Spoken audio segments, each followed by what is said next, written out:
Excuse me, sir. Sir, before starting, can you just make your PPT in drawn mode so that it will be visible more clear? Yeah. Yes, sir. Yes, sir. Now you can continue. It's fine, sir. Oh, okay. So this is where I'm coming back from industry versus academia interface. So it was a pleasure. So I'll go back directly. Why we talk about healthcare today? Because the industry needs a lot of there is a lot of demand. What is the volume of demand? When we say the demand is basically 2030 by 30 it will be 30 billion industry. So where is the market? This is the market, and how much India going to cater to that, and how much we can do in that. So basically, medtech sector is going growing rapidly, and the expected is 2030 it will become 30 billion industry. And where the government of India is initiating, like they are giving lot of brief frills and lot of attention to make our people able. That is, Ayushman Bharat Digital Mission is there. Make in India. Anybody want to start a startup, that is there. Then Nitya is also coming with incubators, and the now university colleges are allowed with that. And the BIRAC is a biotechnology related thing, very specifically biotechnology. If I go back, their digital medicine, they are giving the class 6 or class to class 10 projects. It was amazing. Today I think how to design it. They are giving the thoughts to their to think about it. Then this growth of healthcare entrepreneurship and all these things are there. So today, very surprising healthcare entrepreneurship. If you talk about, there are certain agencies who started. If you want to do a clinic, if you want to do a hospital, they are funding it, which was very surprising. Which I explored 15 days back only. So there is no dearth of anybody putting their efforts into make this healthcare domain grow.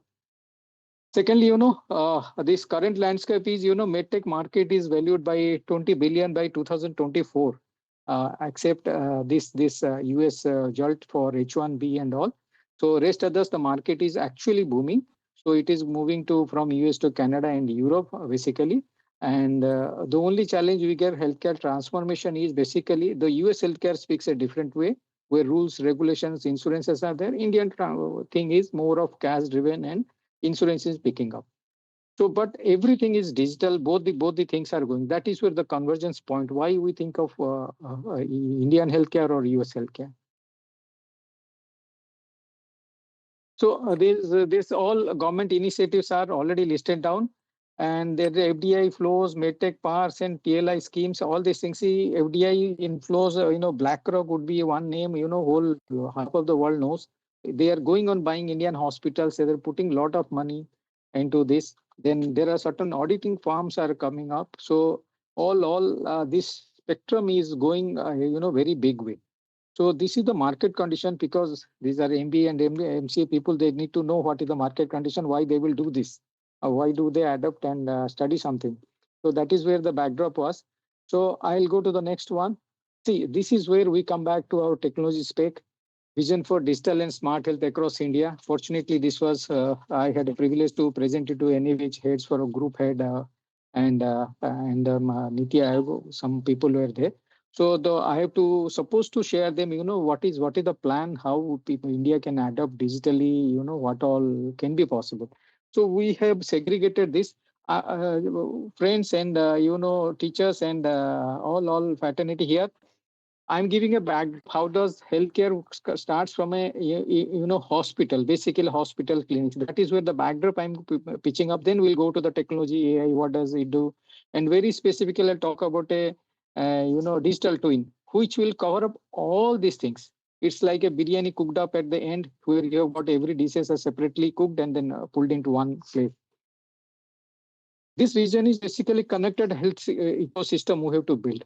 So then only the technology comes, process comes, rules, regulations is and every protocol, whatever their government, private, and interfaces are coming to picture. If you talk about health information, so health information is catered into this set of things. One is you start with higher education. So you get a certificate educated in certain kind of platforms and all these things. So thinking, you'll get a job and all these things. So that is where you're connected to patients and connected to clinicians. So you have doctors, you have got patients, you have got your education done. Let's say doctors, nurses, pharmacies, paramedicals, and allied healthcare services. All these things. Then it comes to the public health system. I put it for broadly because in India it's a private and public. Mostly other countries they have a public system which is governed by the government. Is that? So then the providers of hospital, nursing center, clinics. Their Western world is little divided over it, so these are all connected. So you have got a ID, social security. You know what is your insurance. You where you can go. What all your services you can be taken. You have got the same insurance in India. What is your privilege? Which hospitals are accredited to your insurance and all. So that is where this whole connected healthcare ecosystem comes.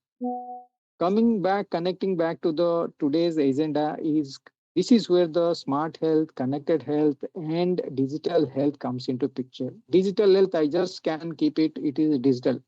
Okay, I can see, send it a WhatsApp and all.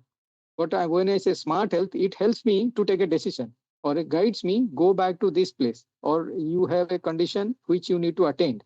So that is where smartness comes into picture. So that is where what are the areas, domains? Basically, I say this is where domain will come into picture, like specialties. You say cardiac, you got ortho, you got neuro, you got so many others. So this is what where we cannot let go any one of it. So that is where we have life science labs and research organization for pharmacies and then payers, those who are insurance and other. So this is what gave us the connected health ecosystem from where we'll go back to the technology how to. Then coming back to the second phase is mobile health vision. The penetration of mobile and internet is maximum in India. So in this case, you look at the Indian map, which says creating reach touching to a billion lives. It was basically my old organization's approach of touching billion lives. So whenever you touch these billion lives, they are trying to track them digitally by paper by giving a ID. We call UHID, Unified Health Identification Number. Okay, UHID, and then it is connected to providing quality healthcare to all Indians. That is where, since we know the UHID, we know the age, we know the gender, we know the description of your kind of medical conditions, not diseases, but medical conditions. We can create a hub, creating a health hub for delivering the healthcare solutions. So now you see, pharmacy chains are coming. That is one hub. Pharmacy is one hub. You say, diagnostic is one hub. A hospital is one hub. Clinicians is one hub. And you say digital doctors available on the mobile apps is another hub. So you create like a platform very we say very precisely called aggregators. So you create a platform, everybody comes there, serves there, they get the money through them. So that is where a mobile health actually reaches, and mobile health reach to the maximum. So this is where this IT regulations comes, healthcare regulations comes, telecom regulations comes, that privacy comes, and all these things are coming. So what are the challenges? Why we are in this space? Definitely we have some challenges and some benefits. The challenges is first is accessibility, who all had access to the hospitals, dispensaries, pharmacies, and cross-functional doctors, and second opinion or any critical disease related informations. Earlier, it was not available. Once internet came, world became shorter. Once mobile came, it is then the world became available in your palm. So that is accessibility was a question. It is different aspects of it. Basically, accessibility not because you don't know, not because it is available. People do not know. You do not know the process. You do not know where to find. Okay. So these are few things. So this digital mission for India was basically to find out, everybody given an Aadhaar card and link it to that. Then affordability, how far we can go and what all is there. So this Atal mission, this Rajiv Gandhi mission, and all things came. Even BSKY in Odisha was there. So all affordability related issues, white, those who will below BPL, they will come. So all these things were a few things which has been considered into this aspect of getting to. See, how do we do this? We have to digitalize, we have to accept the technology and use the technology efficiently to get the privilege design for them. If you don't have that kind of a notion, then you design something, but it's not usable. So that doesn't make any point. The supply demand gap in healthcare. So that is where lot of hospitals opening. Cancer hospitals are very specifically opening. 30% disease will be cancer into 2030, 35. So everybody you see in Orissa, India, all will be opening up a cancer hospitals. Okay, supply demand. Then the doctors availability, nurses availability. How many engineering college and MBA colleges are prospering now? Very significantly low. But if you say nursing, they are, because the demand is 1:5 ratio. So there is, when you search five nurses in a normal ICU bed, you get only two. So there is a gap of three, and attrition rate is how much? So in 6 months to 1 year time, they just leave. So based on that, the churning power has to be there. And rural urban divide available but not accessible. Hospital is there in Bhubaneswar, but I cannot come from Keonjhar because urban rural divide is there. So I don't have a commuting power to reach there. So what you do, digitally access them. So that is where telemedicine and mobile apps and all video calling options are coming to. Curative versus preventive healthcare systems. See, I will tell you one thing: what is curative, what is preventive, and what is disease. Disease where you have identified what is the condition is telling, you are under medication, under supervision. Preventive is something where you want to take care beforehand. Beforehand, you are doing something. Okay, so it's all vaccination is basically preventive healthcare. And you go check up, get your parameters done, sugar, cholesterol, and your kidney related all tests you do, okay, I'm in a safe hands, or I'm in a borderline, like your sugar is going to be, are you getting to a diabetic or non-diabetic, that boundary line. Curative is basically you got a condition, maybe by birth, maybe over a period of staying, doing and eating and whatever it is, but it is curable. Okay, so you can take precautions. So you follow a preventive method, which is getting this zone to, just in the borderline of some disease where you can come back and say, okay, I'm getting sorted out with all these, preventive methods and all.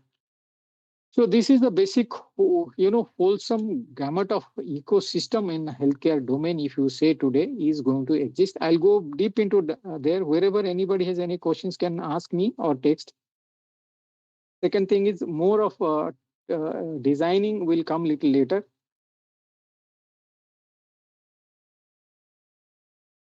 Since we are talking smart health, so first is digital.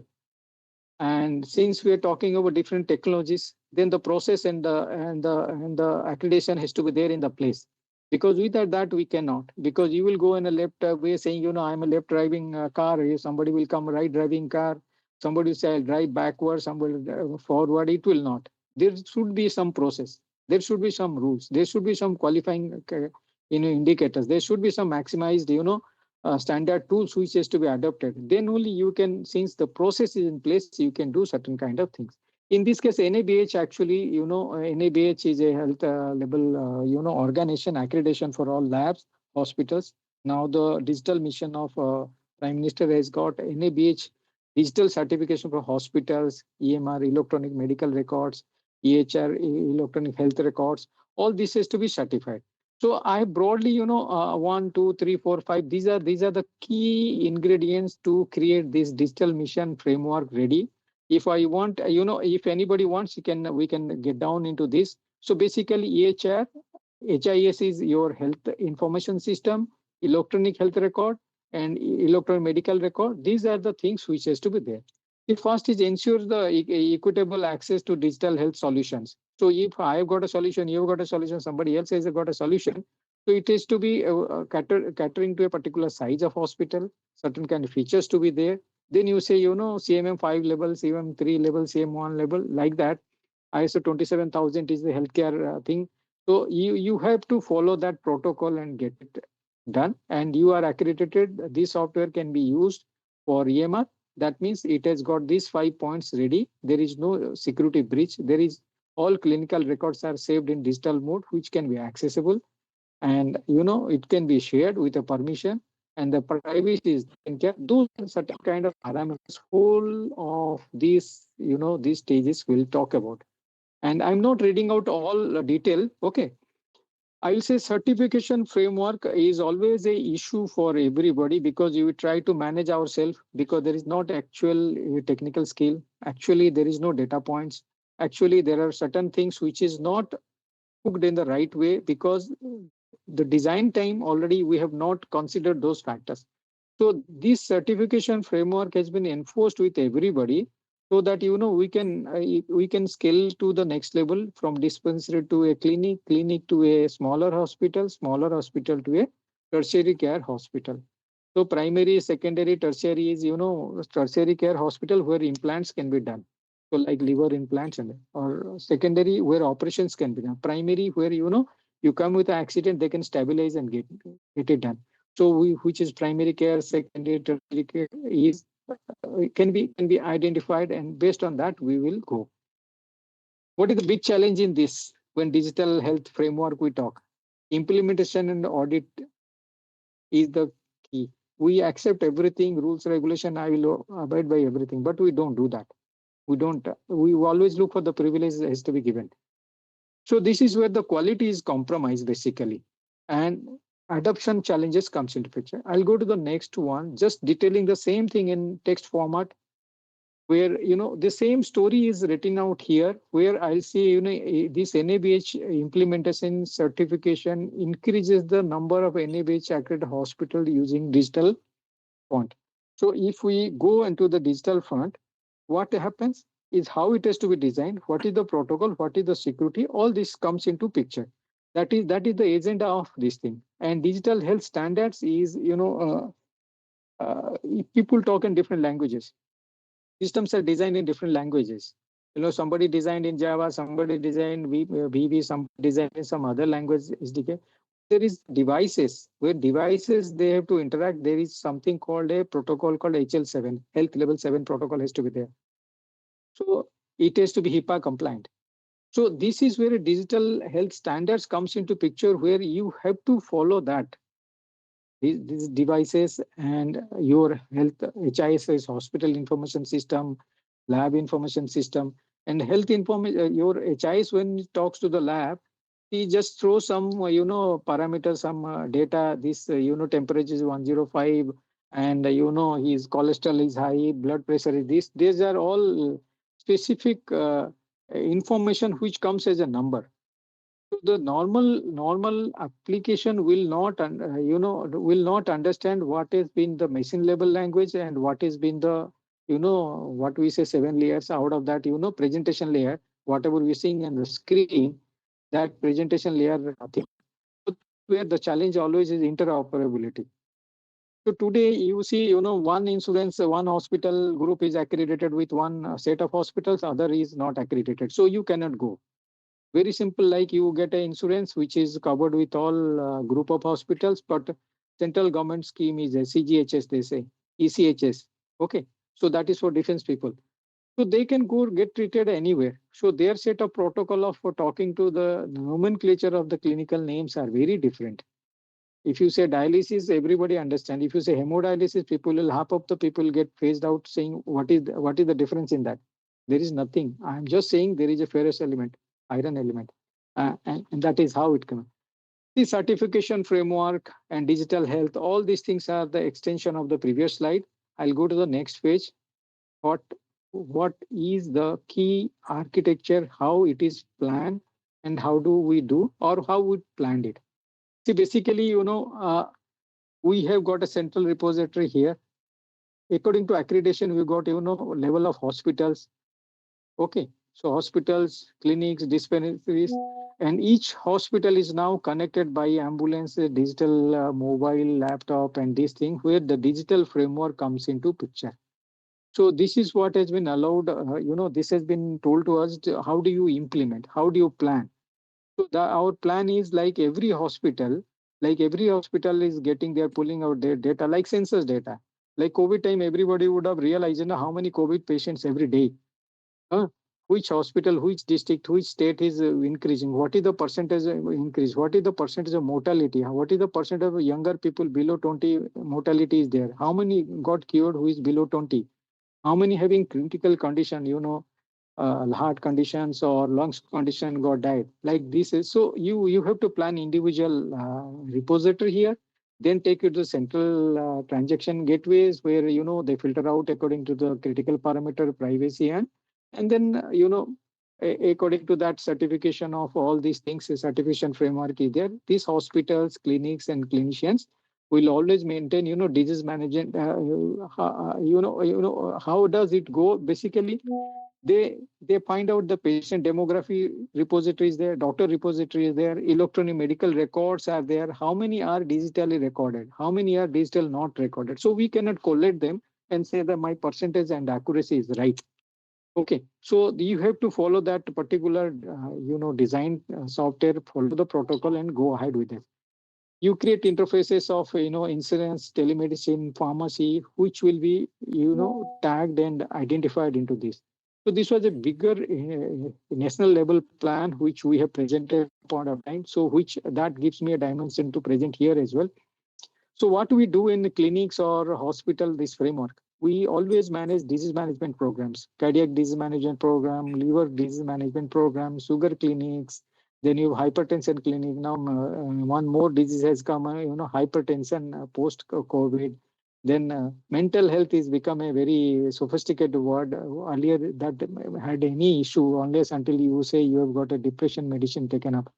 Disease surveillance nowadays is very much in. So that is where the insurance segment comes into picture. Privacy and confidential management is more of a technical side of thing where your information should not be given to anybody. If somebody takes, he should have authority.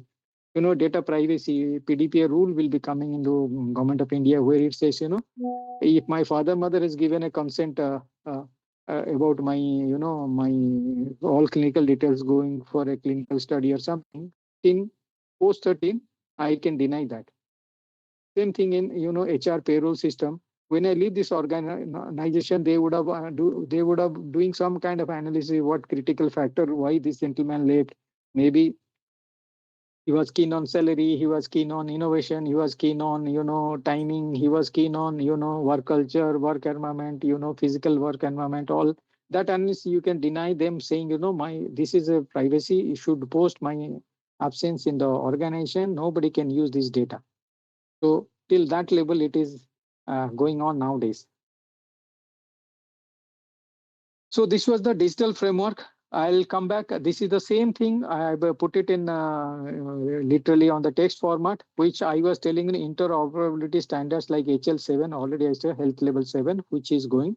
And this GDPR is generalized data protection rule for Europe, where that is that for data privacy and laws. If you are exporting some data from you are getting from Europe or US, you have to follow that. There should be encryption. There should be 3 levels of encryption. Anonymization is there, encryption is there, and there are other forms of this has to be there so that you don't get their real-time data. And that is where CIPM and CIPPE for Europe. I had done that certification because we were forced to do that in the industry, data privacy for that reason.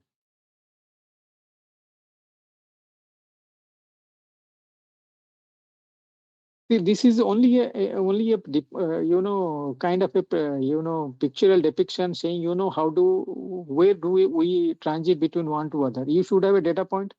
Then you should have validating engine saying the digital standards you are maintaining. Okay, you start with the you start with the patient data, standard nomenclatures. Then what all you carry in this UHID is unified health identification number, which is a more of a Apollo concept. What we call it a registration number. So then whether duplicate authentication, you go to 6 hospitals of Apollo or somewhere where there is a chain of hospitals, you will find 6 different registration numbers here. But here we have created one thing, one patient, one identification, one period of care. So all your care for 6 hospitals linked can be linked together to give one EMR, electronic medical record.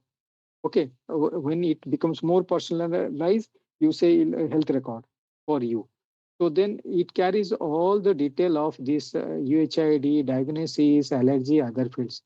Going back to the next is validation of engine for national digital standards. If you fall into that standards, like compliance and non-compliance will come into. So validation engine makes it. Then data security and personal data privacy rules are maintained. Then you go build a certain agencies for certification. So this is what digital health standards has to be done, because centrally when you do something, it is more of a standard driven, because that is where the process comes into picture. Once process comes into picture, your technology will be adapted. Otherwise, you give a brilliant technology way ahead of time, nobody will follow, nobody will accept, adapt. It goes for a toss. So this is what is there. So this is just a pictorial depiction of how we have designed something which anybody in the technology platform or into the academic platform should think in a very broader prospect, whatever the education is. This is where we have got a data center created, where all these are all hospitals, main hospitals, satellite centers, and clinics. We say spoke hub and spoke model. Uh, Spoke is where it is there. Hub is the main hospital. So if you say Bhubaneswar is our hub, so nearby clinics, 5, 10 thing is hospitals or dispensaries or smaller hospitals, which will just stabilize and get the higher facility. And so you built up a robust system in the main hospital, where every facility, you name a service, it is there. You name a doctor is there. You name a critical situation can be handled, it can be there. So that is what you do. And satellite centers and clinics where you got a critical patient, you stabilize, bring them here. So by the time you bringing it, that is where the smart health comes into picture. We call command centers. So if my data center is here, this is where if I say like Bengal, so this is command center. All information about this patient is 5 years, 10 years, or this particular accident information is getting it here. So if he has to be operated, flown to somewhere to Hyderabad, Andhra Pradesh, this is where critical doctors are there. All 3, 4 doctors can connect and have a conversation, and they can do the surgery. So what the challenge here, or what is the advantage here when we design this kind of integrated system? We should have main hospital, satellite centers, clinic, everything here. What we say integration part is to be talking to each other. That is where again back coming back to your technology, digital technology, smart technology plays a vital role. How smart you are, that smart you are going to save a person's life. So what are the processes here is basically, if I say, HIS, EMR, this is HIS is hospital information system. E-doc application is electronic document. Doctor, earlier days, we created a thing where, doctor can see somebody's very, very much urgent reports, and he can get back and all. So these are all, architecture level thing where you wholesome thing which you are going to present and design it. So all this HIS market evaluation and all these things, I will just go over this, because a lot of names will come where CCB team, you have a dedicated CCB change control board team, so clinical excellence team, operational decision making team. These teams actually comes into picture when you establish any kind of such kind of big infrastructure technology adoption. We had a team which can say this technology will work for 3 years. It will not work more than 5 years. Your infra is for 5 years. It needs 10 years infra. Let's say now AI ML has come. Data center when we designed, it was 2007. 2025, it is defunct. It doesn't cater anything, but it caters all our day-to-day reports and this. So we have got, massive data center design. Now you see, here all other country people are coming, opening up a data center, because here the scaling factor is very easy. And other countries' rules, regulations, and that is okay. So here I will come to fostering innovation, scaling expansion. I am not bothered about this. Tier 1, Tier 2, fostering innovation, encourage new technologies. Why? Why not? How? If how? What is the reason? What is the volume of activity needed? And then next level is what is the planning? And if you say plan it, do you have the technology people around training? Then adoption, then accepting and really utilizing for getting some kind of outcome like a pharmacy molecule design, which takes years long. So you should have that kind of infrastructure structure and the foresight to do it. So here, encouraging new technologies support the integration of AI, machine learning, blockchain for improving diagnosis, treatment, and data security. So what we do now, we cannot be champion of all this. So we start collaborating with startups who are good in doing something. So we plug and play, get them a challenge, get them done very exclusively for us, as well as for a particular technology or a particular domain or a particular problem. Then this health tech brings cutting edge solutions for healthcare facility. So that is where I believe this FDP will help you out, finding out what is your domain, either technology wise, other the problem wise, or the subject matter wise. Where do you want to start and do something? That is where that academic and industry interface helps everybody. Okay. Then continuous upgrade. Sometimes we don't have that continuous upgrade because our infra doesn't allow, our finance doesn't, capex, opex, all these things are challenging. So digital health has to be existing. So what you do, you tie up with somebody who is giving you the technology solutions. So we use like working spaces. Now cloud space is like that. So you have infrastructure, sublet us, we will do something and we'll come back. See, the last one, the key outcomes management deliverables. So this is what where everybody looks back. I have done so much of education, so much of infra, so much of knowledge, everything. What I'm getting out of it. If you see, if I'll go back to ma'am, I'll go back to somewhere the real time data I'll show, but it's a very classified data. See how this breakup of analytics comes into picture in a marketing condition.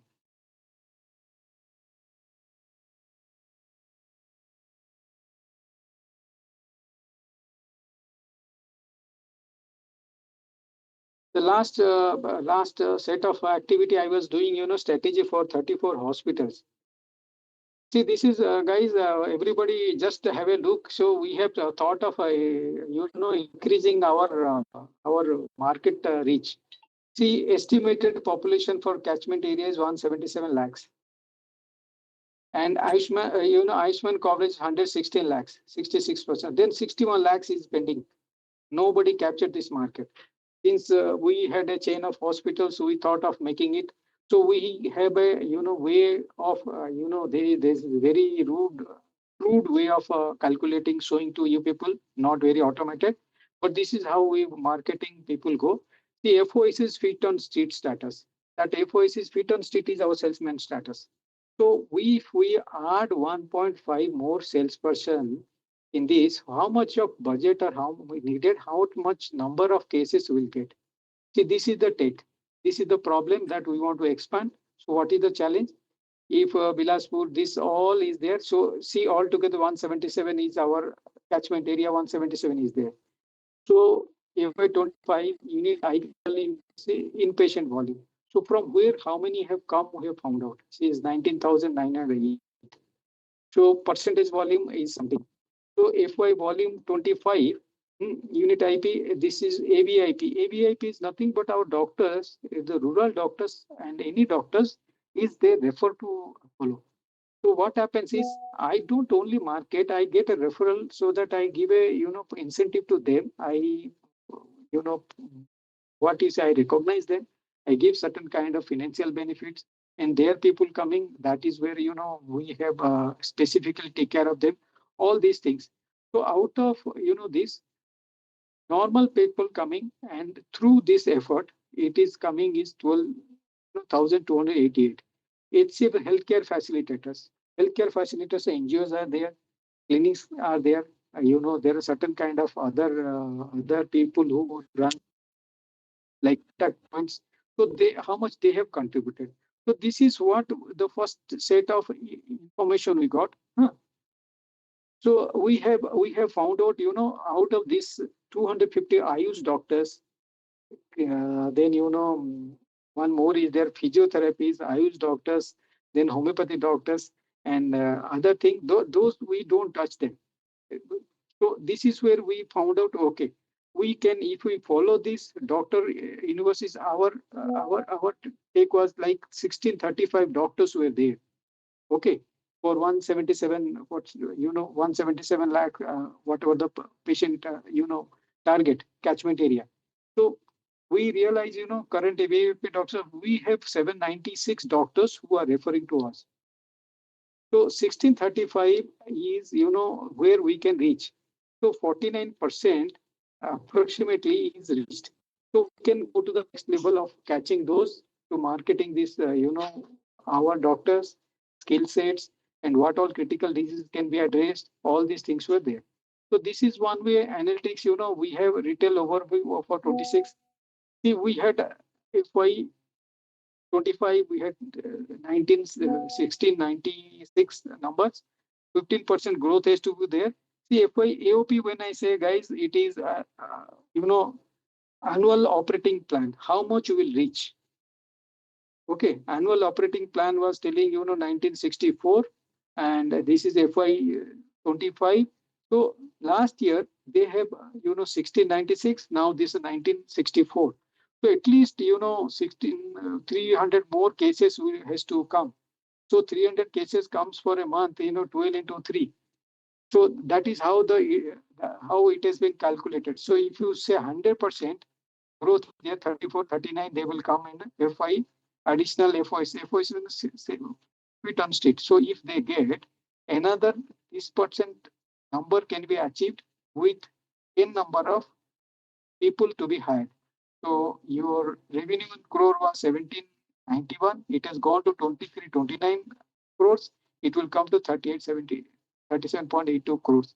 So that is one of the planning where we are using a definitive analytics to find out patients. Then according to productivity also we'll say 0606 and this feet on street. So first don't 25 was 6. Next FY26 AOP plan was 6. If you make it AOP plan wise additional 11 numbers, so it will reach 31% of productivity.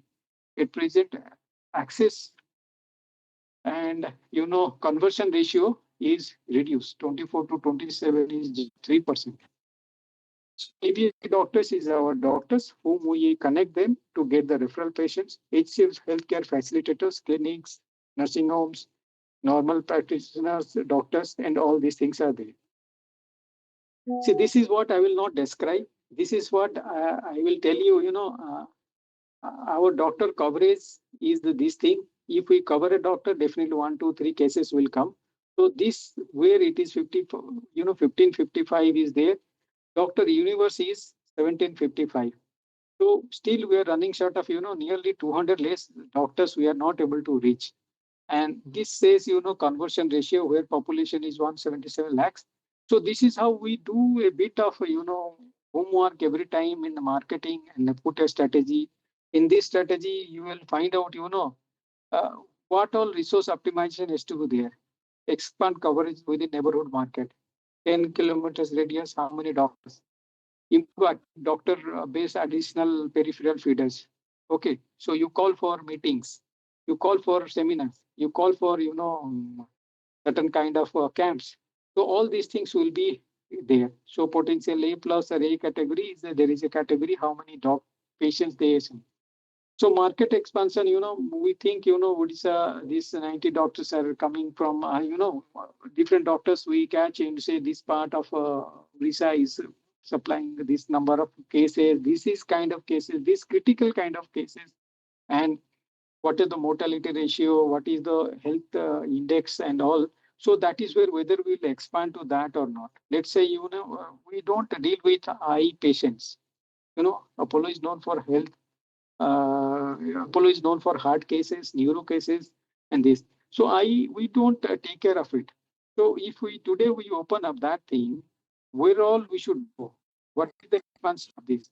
Why I will open up a eye clinic or open up a eye camp?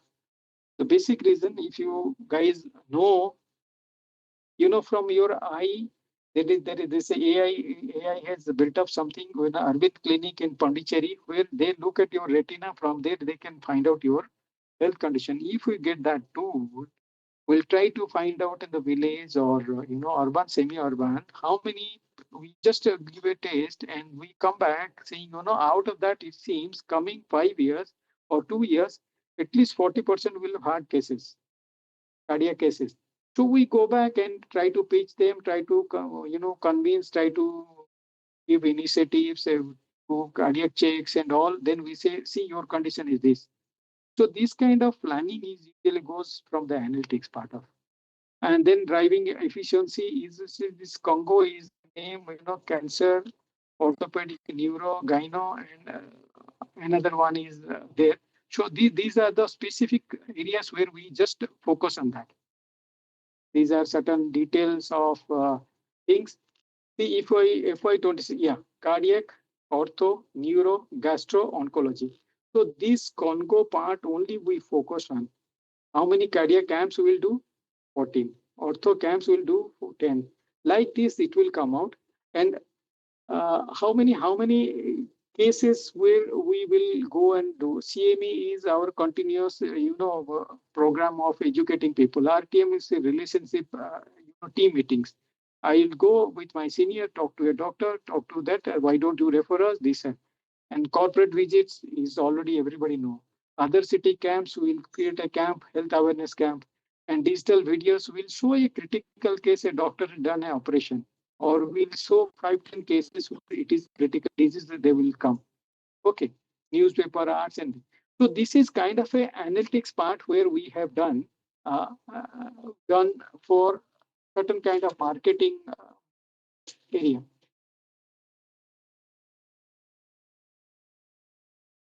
So is it making some sense?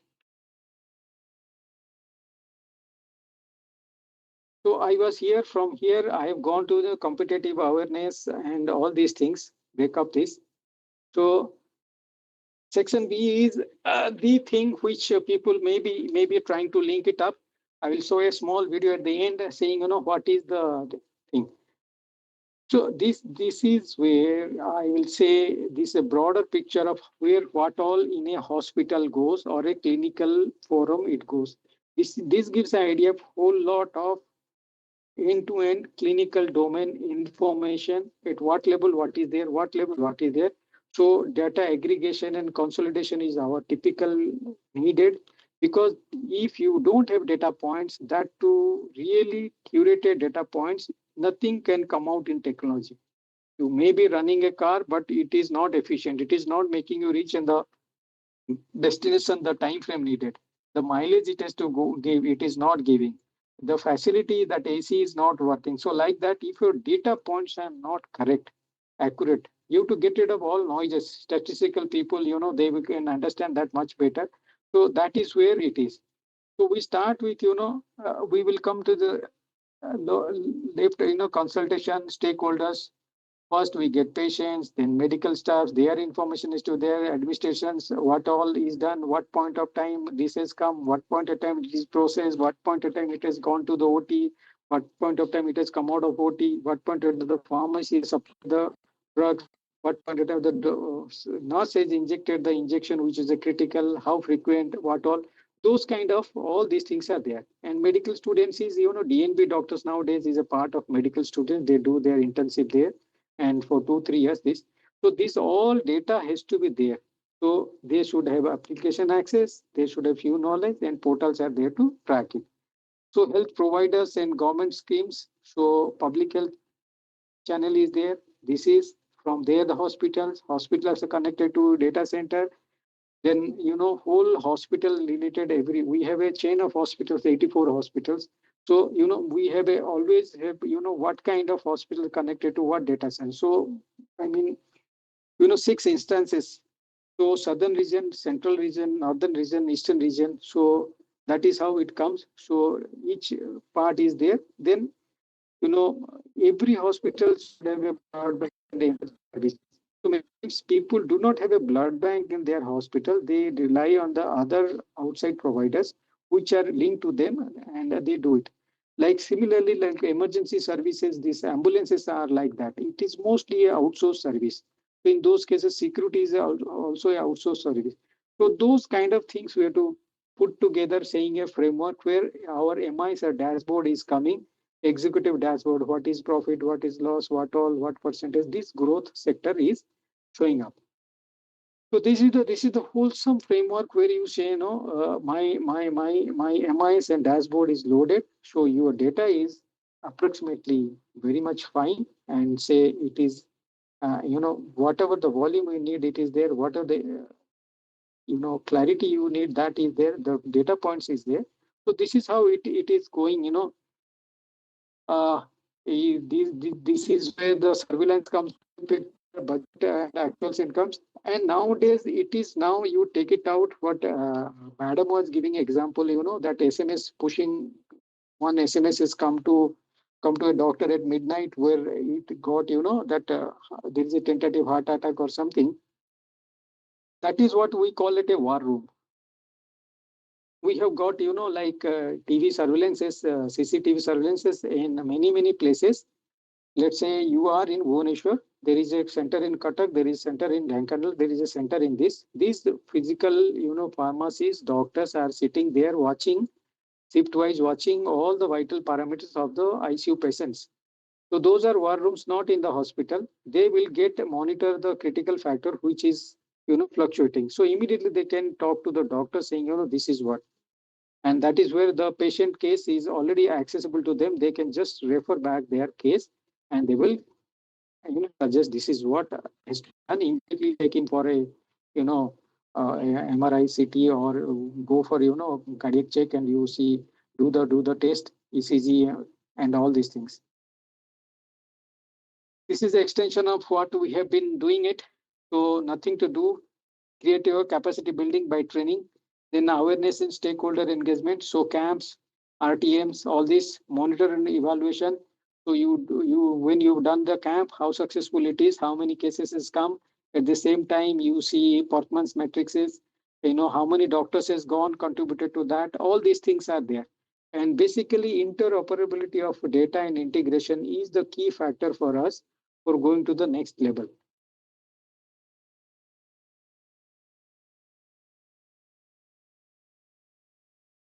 Yes, guys, I'm on track, or it is needed. Some more time is you. We are running short of our time. Hello. See, basically, what I want to say, this is the staggered thing which comes skill upgradation to capacity building to technology dissemination. What we have to throw as a technology, what we have to adapt, what we have to go ahead is all these things are there. At a point of time, global benchmark and quality comes into picture. Once this global benchmark is coming, you have to follow that, because healthcare is always driven by what is running, what is the latest in the market. In that segment, when say technology, innovation, R&D, here we step into the world. What is the smart health, digital health, AI, ML, IoT. AIoT is, artificial intelligence, IoT, Internet of Things. Then IIoT is there, industrial IoT is there, biomarkers are there, digital twins are digital twin is one more new concept. So basically, I will focus on digital twin for today, because which is very very new. If you people know, that is nothing like it. But this is what will cover up AI, ML, IoT, biosensors, and telemedicine. Your virtual machines, and VR and all. Okay, so all these things are combined together will create a digital twin. So basically, when I talk about digital twin, what does it mean? If I am a person, I will create a digital twin of myself. So all my parameters, all my clinical parameters, all my physical parameters, my heart, my kidney, my liver, everything is clinically, digitally available somewhere. So if they want to do, like your creating a duplicate, or not a duplicate, replica of my heart, they know digitally then what is the heart rate, what is the blood group, what is the artery size, what is the artery, wherever the block is. All these things they will have it. So they can simulate a condition saying what condition will make me collapse, what condition will make me revive, what condition will create a situation where I may go fizzy, and not very controlling myself, and all these things. See, this is where the latest emerging technology in healthcare is the key factor, which I'm going to tell. One is artificial intelligence part of it, then integrated data and predictive analysis. This predictive analysis or integrated data part, I will just that strategy part I've just shown. So need not worry too much, but I'll give one two insights into that. In nanoparticles, this now this is a budding area where you can find out internal organs, your inside the tummy and all these things, and this bacterial infection cure and all these things are getting augmented, and virtual reality and healthcare. That is one more technology, which is we simulate a operation for a person or a junior guy who can really see a 3D picture of it, how the is beating what all. So, but it was not very successful in academic front when we try to do it, because there is a active 3D and passive 3D has to be there. And 3D is, what we see in movies. That is the way it doesn't give it that clarity picture, because you have to create an environment where it is very much similar, and you operate also find out the same thing. But here you cannot. On 3D you can see visualize, but you cannot do operations and all. So hands would not be. Then technology and mental health. So this is psychotherapy and all these things are done. And I believe if people can search, there is a Neuralink. Everybody would have seen, heard of this thing. There is a chip which sits in your brain for mental your DNA issue or mental health issue. And through Neuralink, you can reprogram yourself. That is where the DNA issue should be sorted out. This Neuralink came into picture because of Elon Musk. It is making a lot of noise. But in India and Delhi, Gurgaon, there are two researchers. They have done what they have done. They have found out conditions which is healed by neurologically critical condition, degenerative or conditions can be healed by a certain kind of vibration. That is a music or a vibrator. So the combination of that says, you are hypertensive, you are getting, some conditions is coming. In that case, automatically it will induce you to reduce that. Okay. So those are few, fascinating things happening in this world.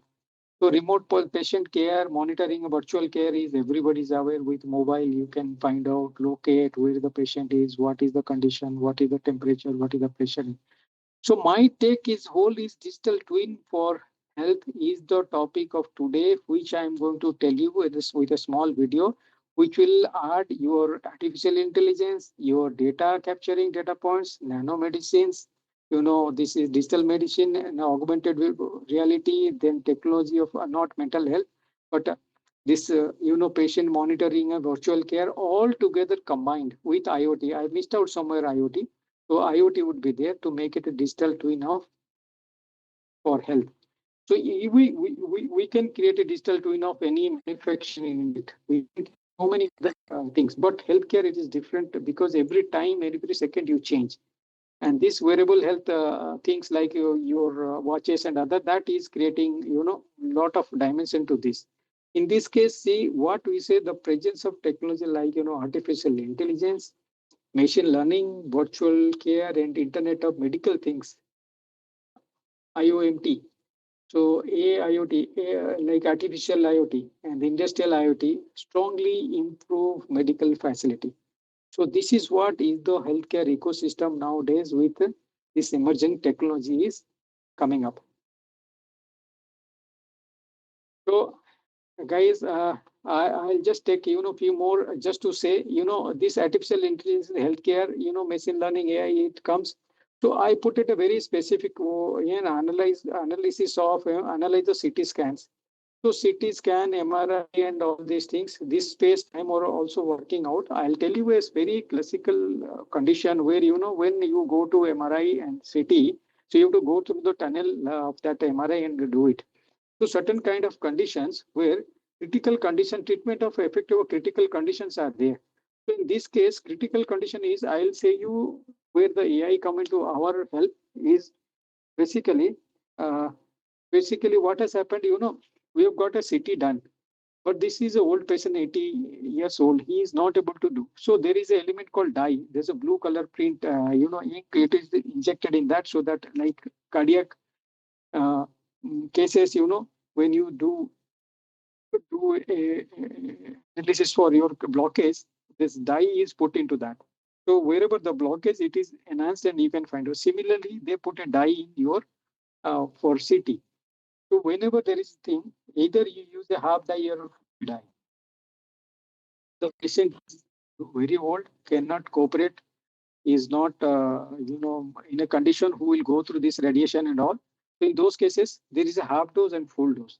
So we have taken 80,000 cases. We are blessed with somebody, good friend, who is a radiologist in Bhubaneswar, gold medalist, who has helped us into this. So, those cases, 80,000 cases, where are healthy cases, they have taken full dose and half dose.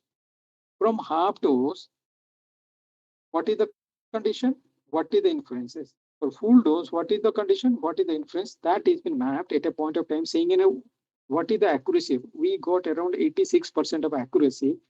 Half is like this. So full will be showing this is the critical condition it would go. Okay. So a reverse way, we found out whenever there is a very critical patient, old patient, or a patient with very very critical illness. So we have tried to simulate from we have given half dose. Does it come? So full dose we cannot give it because they will not bear. So full dose has been given to extrapolate how close the critical disease is. That is where we found out, 68% or something is accurate.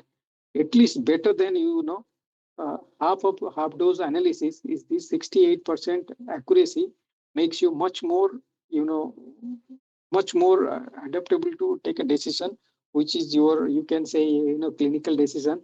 And that is where you update people saying, boss, this is what is we are finding out. What is the condition you want to uh, take? The call of operating, not operating, going through a medication, and all these things are there. Similarly, improving cancer diagnostics. Earlier, you take a MRI, CT, and all these things, it is not going and all. Now it is like, you have digital scans. Huh? So earlier, biopsy has to be done, then that comes out 48 hours. Then you try to take a sample, redo, resample, and all these things. Now, this picture, this digital part of it is like providing the full picture of the organ tissues. Now, the digital scan of a particular region that can cell mutation may impact the key component of contemporary histopathology technique. What histopathology was earlier doing, now with these simulators, these digital scans can constantly be focused. Like you have got a camera looking at you for 2 to 4 hours. Like very commonly, people in heart or cardiac condition, they've got a halter in the chest. There is a machine which is tied up to their chest for taking heartbeat, heart rates, where the fluctuation is happening, how long the fluctuation is happening. So similarly, it can really lead into somewhere, constantly that impact. There is a generic way of finding out those images as well as techniques to, use it to find out this cancer diagnostic thing.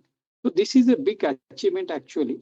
And then integrate data and predictive analysis. Predictive analysis, I have just told you, what how we analytics part we do for marketing, but clinically these robots collecting data, finding out your EMR. From EMR, he's finding out for the last 6 months what is your vitals, at what time your vitals has gone down.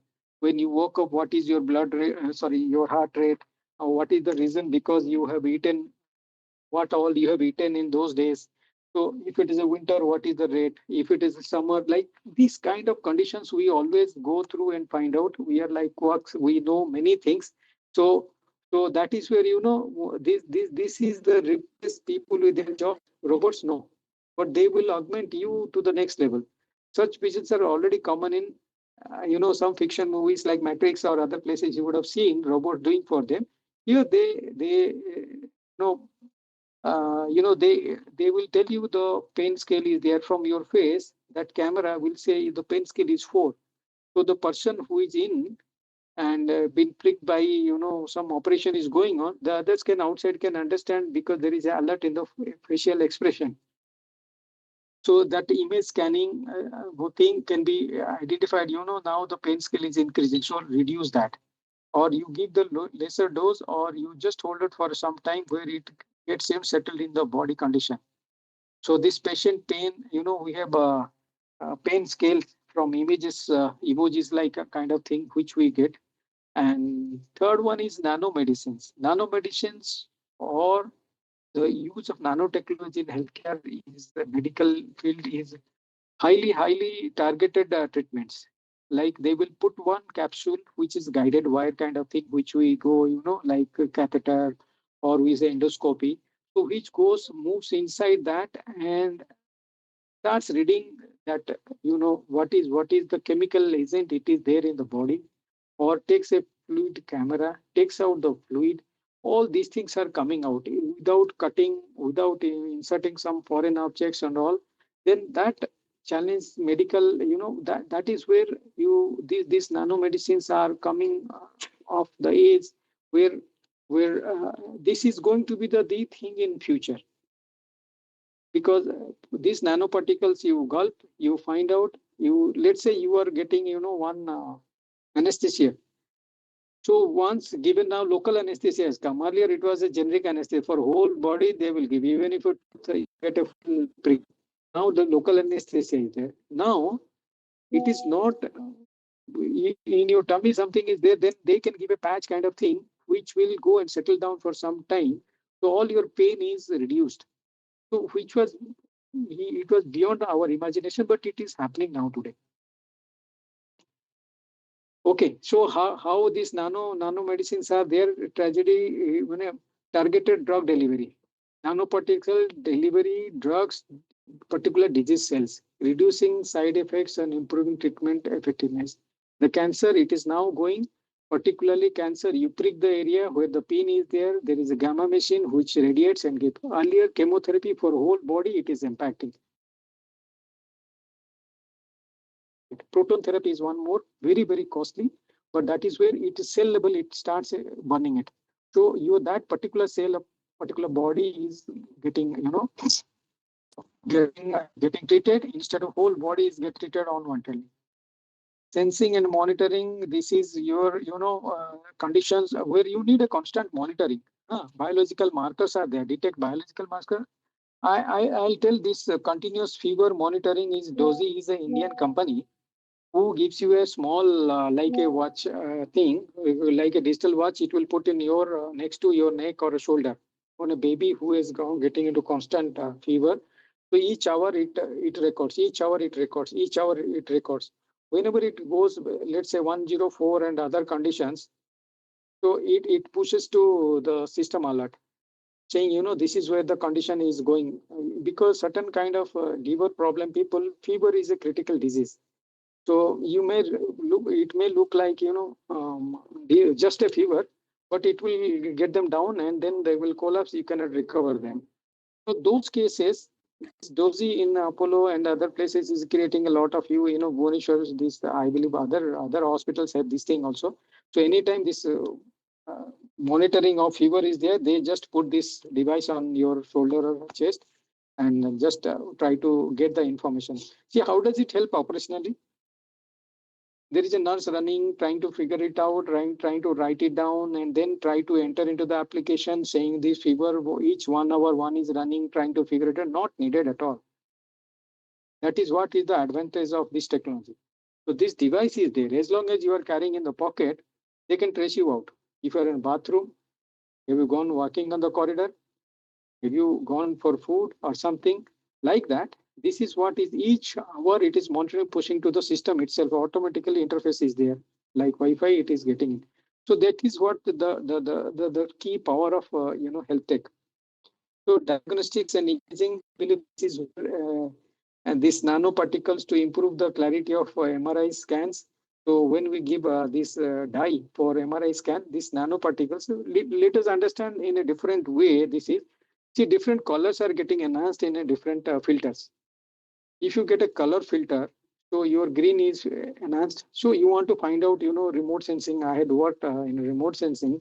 Whenever there is a forest or vegetation, you try to give a enhanced filter of green. So all greenery will enhance. So the forest boundary is like this. Similarly, if it is a metal, you give it certain kind of reflectors which is enhanced. So this metal like Kunjer and others, they find out from magnetotherapy, magnetic resonance, they will find out this is the intensity means this is where the iron is there.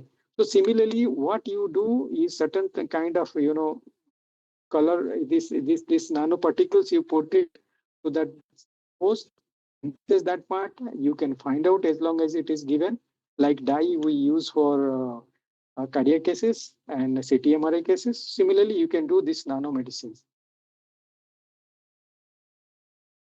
Then is augmented virtual reality, breast transplantation, and this this transplant performed at Cleveland Clinic is one of the cases where you see that virtual augmented users are using augmented virtual reality in healthcare. This technology basically you create a simulated environment and a multidimensional way you can think. Let's say you get this AR VR where you can see, you rotate in your hand 360-degree and see that image. Earlier you cannot. You get a 2D image. Then in a situation here where you try to realize 3D vision of it. So that is what makes this HoloLens glasses where usually surgical planning has been applied in many open heart procedures. So when they see that from the image as well as this patient, it is like when they touch, they know, and 3D wise, this is how it will look like. And the back of it, it will look like this. These are all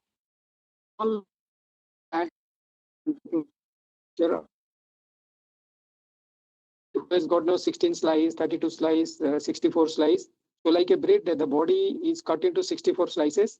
So images are taken. So those 64 slices where each slice consists of, maybe 5, 10, 15. So thousands of images are there. Out of the best 50 or 30 is taken, given to the doctor. But here, if you say here, they can literally see swinging their hand like a virtual movie, where what all they can be, what is the condition, how it can be.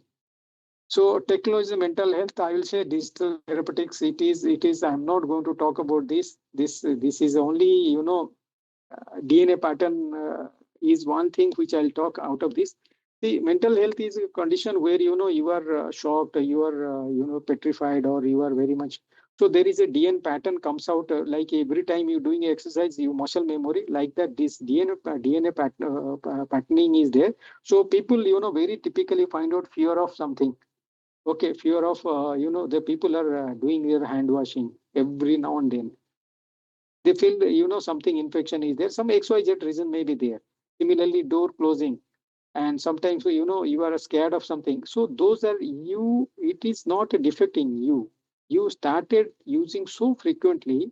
The pattern has been taking over on your impact on your DNA. It is a condition you created. So that can be changed. So that is where it is changing. Critical cases of pain. So human body is such a thing, if you change that mindset, that point of time, do certain bit of distraction, that pattern can be broken. Once this pattern is broken, you will come out of that condition. There was a doctor who met with a condition, he can lie 6 to 8 months. After that, he started doing this, saying, why don't I get it such a way my mind will not find that I am under pain. So that is where he got recovered. It was a very classic case, but now he is giving training and all these things. It may come out somewhere into this. The next point is remote patient monitoring and virtual care. So it is all wearables where you have a mobile, your GPS is on, your location is on, everything is there. And in these cases, like your IoT devices, sensors are there. So all these things are gadget freak environments where you can find your patient. We say ICU. There was a condition on HIMSS where we say I see, look at you like I see you. YOU. So what we do, somebody has done very significantly, got a HIMSS level award. See this, COVID time, people cannot go touch them, see them, emotional issues are there. ICU, we cannot allow below 15 years people because that is a lot of infection and all. So what they created a EICU kind of a ward was there, they put a camera, there is a nurse, there is a doctor. They talk to the patient, the patient talks to the people who is outside of the campus. So legal issue, clinical issue, data breach is a one concern. But if you see other way around, remote patient monitoring, you sitting in your home, you get to know, the patient is there. So doctor is there in the OT. He can find out what all are happening because he is there in the chamber. He has got a sensor like this devices, wearables with specs and all. So you literally see them, what is the condition you can find out. And telemedicine is one where physically two people are connected through one device, obviously in front of a camera. The doctor is going to see the prescriptions, your physical conditions, and too. So that is was very very nowadays is a very common topic in telemedicine. But telemedicine is doing wonderful for rural healthcare and unreachable part of it. Uh, the virtual care includes security, location, service, telehealth, appointment management, secure messaging. All these things are going. See, ultrasound examination on pregnant women and all. We have got a photometer. So anybody has who has gone through this, any parent would understand. Last moment, every time there is a BP high, there is a sugar high. This is a there is something thyroid is getting up and down, all these things. So you rush to a doctor, you are at a panic mode. But this photometer was there, like you carry one more device at your waist like a wallet, so which is constantly monitoring at what time, what is the parameter it is coming. And in those days when we started doing it, was a SMS going to the doctor, so or a clinician who can understand, okay, now this is okay, this is not that panic. But the patient and the patient family used to get panic. What happened? What has happened? Everybody cannot attend anyone, you know, very, very, very precisely every time and any time. See, one more smart pill that gives the medical carrier. See, this smart pill is one, like a capsule which was designed. People can find out this. This, according to the Garner, smart pills are ingestible, sensors that may record various physiological measurements. They can also be used to measure the medication's effect and verify that a patient has taken it as directed. That first FDA approval smart pill was released in 2017. People can see this 2017, 2025. So this has been given. So similarly, IoT devices, I'll say, biosimulators, the cricketers, the bowling action, the whole body, which muscles is pulled, which muscles is the, like they simulate on this thing, IoT development. The sports medicine where this IoT and these smart pills are going to give a lot of dimensions. But this is not a clinically very much established thing, but it is coming up. So digital twin for health. So now I came to the point where, so wearable healthcare, I will not read into this, and or this organ care technology and bioprints. See, there is something called, now the devices are coming where you need not prick to take your blood, take a sample on this. See, body human fluids is which is going from your sweat, your smell of sweat. We can find out what kind of chemical variance is there. From there, we can find out what is the diagnosis can be done. So in this case, uh, we say, this working of on a system that, this is where 3D printing, only one was left out. 3D printing has its application in healthcare industry through producing such a things as an external prosthesis. Like, your hand is, you got a hand amputated, leg amputated. Now you see these 3D printings are helping people take a sports career where the leg is amputated. They have IoT devices into this, prosthetics into this. They all together is doing a miracle in this when it is there. So somebody's ear is not there because of accident, it is cut. So they will 3D print according to your color and all, so which can be, used as a external, result outcome of 3D printing. So that is where these beauticians and you know these prosthetic people are using it. Overall, this is overall 3D printing at this point of time is coming from somewhere from China. Like we can print your organs, like a heart, like these robotic surgery equipments are looking into that.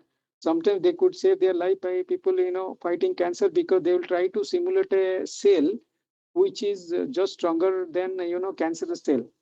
So if we can generate that kind of a 3D printing, which is very difficult to assimilate now, but that is what is the key element of thinking is going on. Although it might sound unreal, the idea has already entered clinical trials. That means people have started getting that thing done. Organs being tested in clinical settings for 3D bioprinting, including the ears, corners, bone, and skin. So this is where your element of health tech thinking goes beyond certain kind of control, or certain kind of thing where you don't think it is there in this world existing.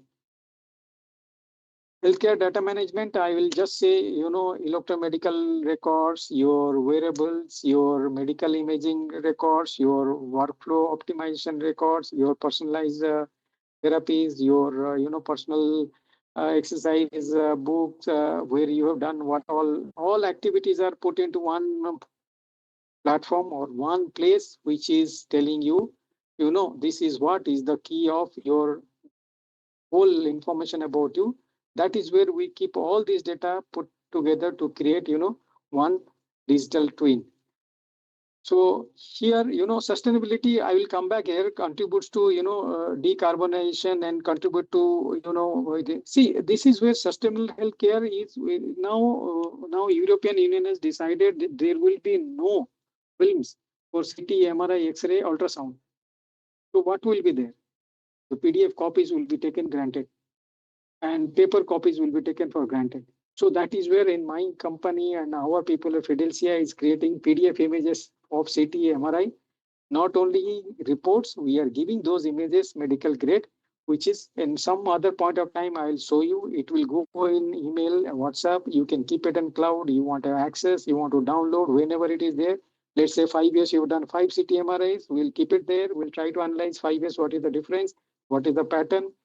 Like half dose, full dose, will say where you are heading, whether you are getting into some clog, or there is some muscles issue, or you need a stenting to be done in neck because there is you know certain kind of blockages. So all these things will come. That is our future. But this is where we are into sustainable healthcare. Healthcare data management is done. Then we go to digital digital twin in health sector.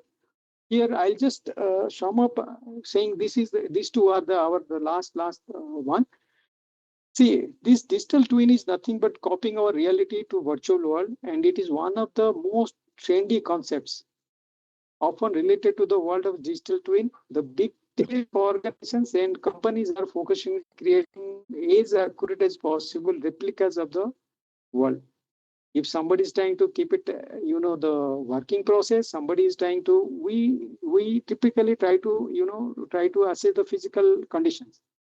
So technologies like IoT, remotely we are trying to get the sensor. AI, all data is churned through to find out. Machine learning is done, so we know the patterns, we know what is the high and low.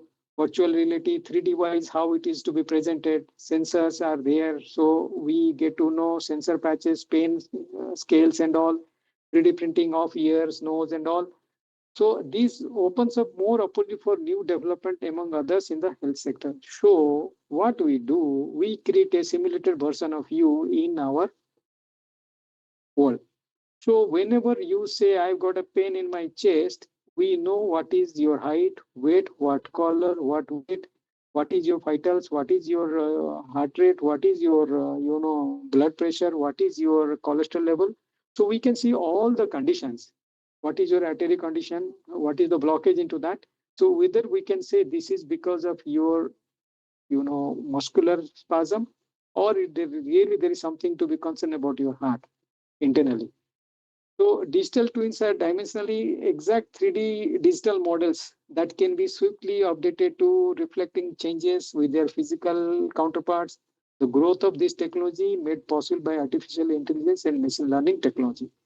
Therefore, the digital twin is popular in engineering applications more nowadays. Is a mainly manufacturing concept. We are writing about these twins in importance to the industry because we can apply in the health and medical sector.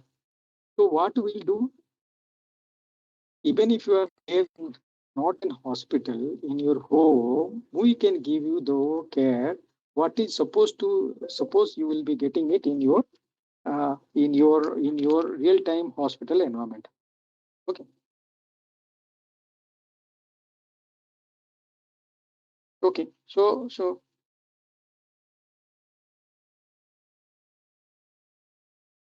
okay, I'm going overboard. So I will just do one thing. I'll just show this is the framework. And this is the data capture points like surgery, Da Vinci is been used, dentistry, Yomi is used, so implanting it. Then, like your dental implant can be automatical, can be done. So these are certain kind of approach which is done for digital twin. And if you see how the data is taken care of, this is the thing. We start with IoT sensors, big data analysis, AI machine learning, HM innovations, AVR, 3D and all. So this is where it gives you thinking of what all can do. That MindSphere is one thing which is already into the market by Microsoft, which is creating all these digital twins. So just to say, I will take 1 minute for you people to show a small.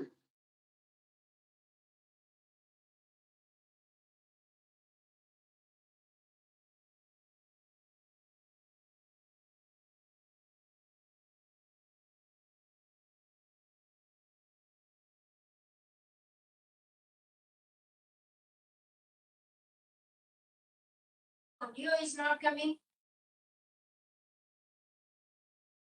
Nikhil sir, Yeah. your video audio is not coming. Sound is not coming. Oh, Video is coming, but the audio is not coming. just check it for a second. Now it is coming. Whether it's coming or not. Sound is not coming, sir. Sorry, now it is coming. No, sir, sound is not coming. Audio is not coming. We can see the video picture is coming, but sound is not coming. Oh, there may be some way it has to come. I don't know because my audio is coming. I'm able to hear it to you, and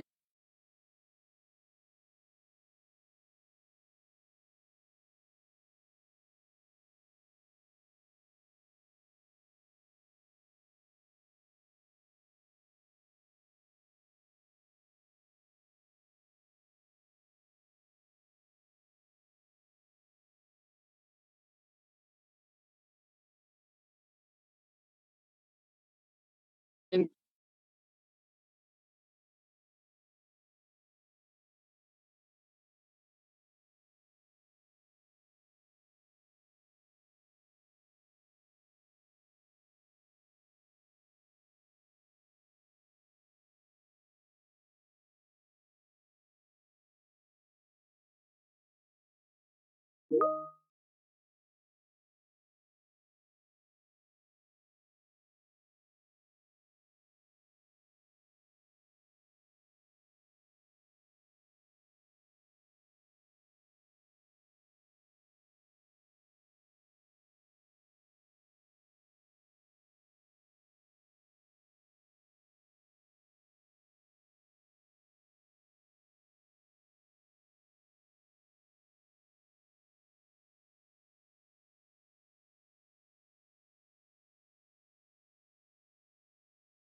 Dear participants, if you have any query, you can write it down in the chat box or you can unmute it and ask to Nikhil sir.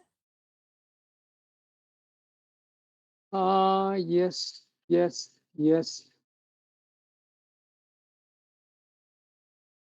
And do one thing, write down your query in the chat box. Yeah.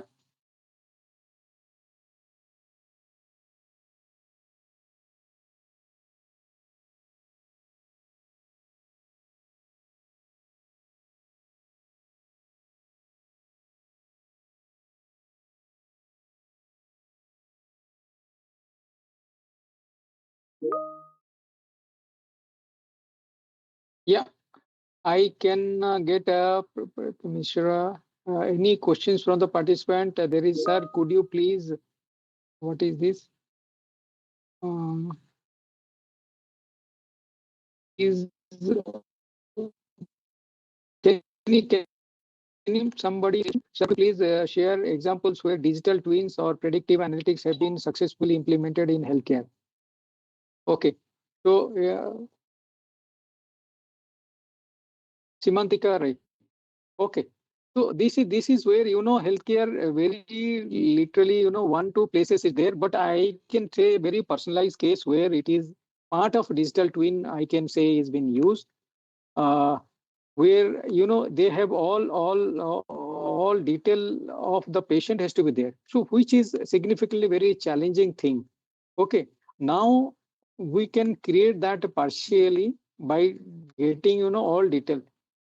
See, I'll tell you one is Dr. Bala Balachandran. I'm taking a name, you can Google it out. Dr. Bala Balachandran was a pioneer in Kellogg School, emeritus professor Kellogg School. He was the only guy who was from India. He had been blessed with three or four child who were all doctors sitting in US. So while my interaction, he said, Nikhil, I'm not surviving and my heart is there in USA.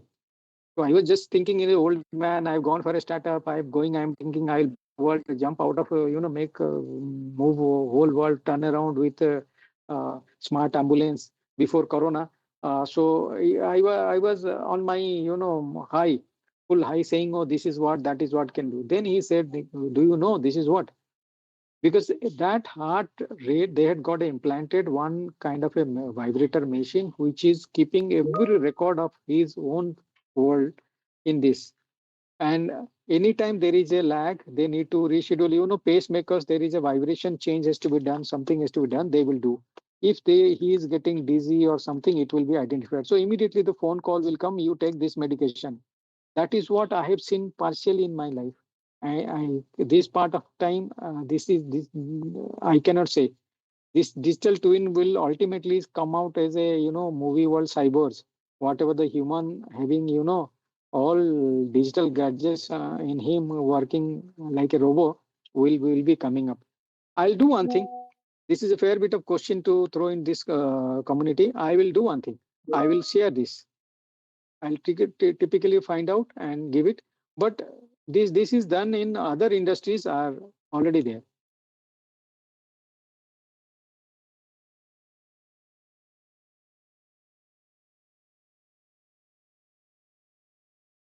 See this, how can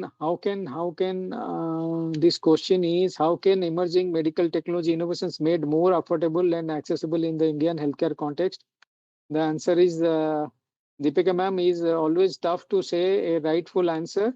But if you are not in search of money, or you can give it to more of to trial to the public, or you get it done through charity trust, you may get this affordable. Okay, and you use it in the public health domain. You don't make it very much secluded to one hospital or one doctor or doctor's finding. You make it common, then it will be affordable.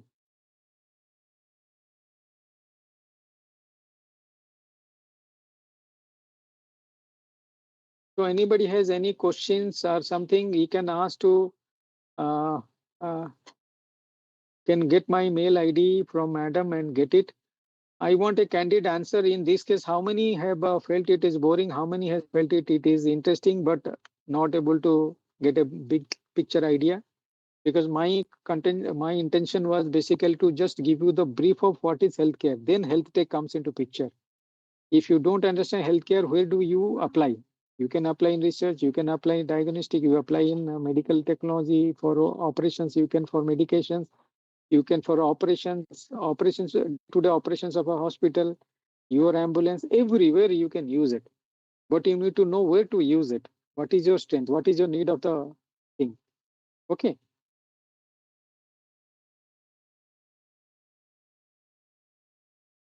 Yeah, somebody has shared this video link. You can see that. That is really a good one.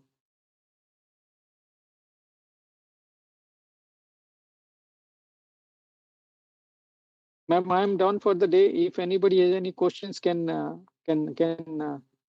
say anybody wants some kind of a referral or somebody wants some kind of a thing to do with us, always connect uh, Sumati Baral madam, who will be in turn will interface us. And my mail ID and phone number is there. This is the way. So if anybody wants to communicate me, can call, take a time and talk to us, because most of the time we will be in the meeting. So that is what is going to create something.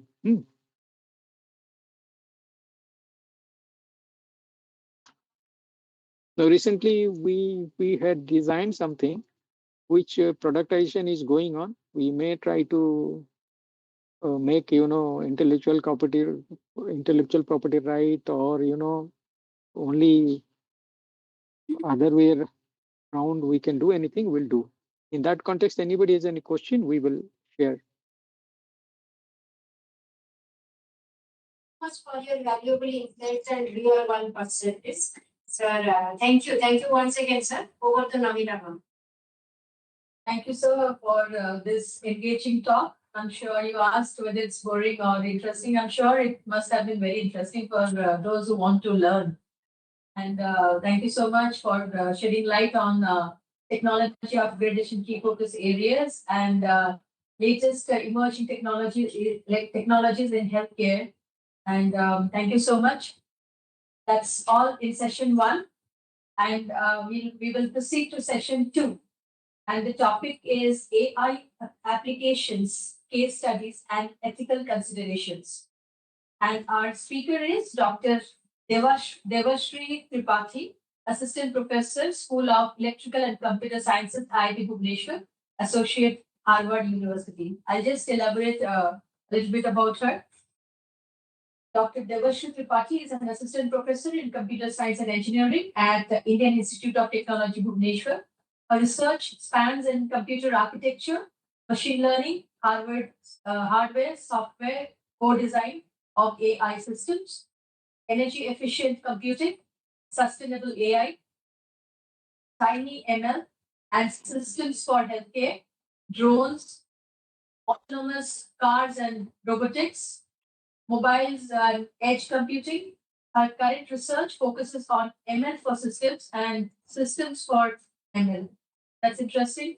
Prior to joining IIT Bhubaneswar, Dr. Tripathi was a postdoctoral fellow in computer science at Harvard University in Harvard Architecture, Circuits, and Compilers Group. She is currently working as an associate with Harvard University. She graduated from University of California, Riverside with PhD in computer science. Such a rich profile.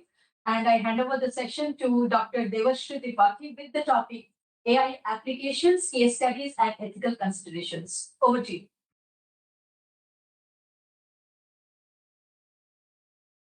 Thank you, madam. Am I audible? Okay, Yes, great. ma'am. I will share my screen now.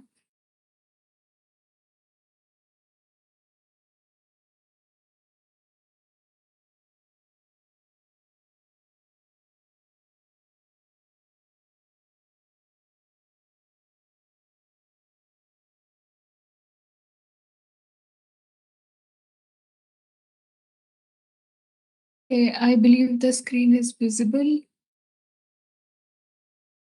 Thank you so much for the introduction, ma'am. I'll start my session on the AI application and case studies.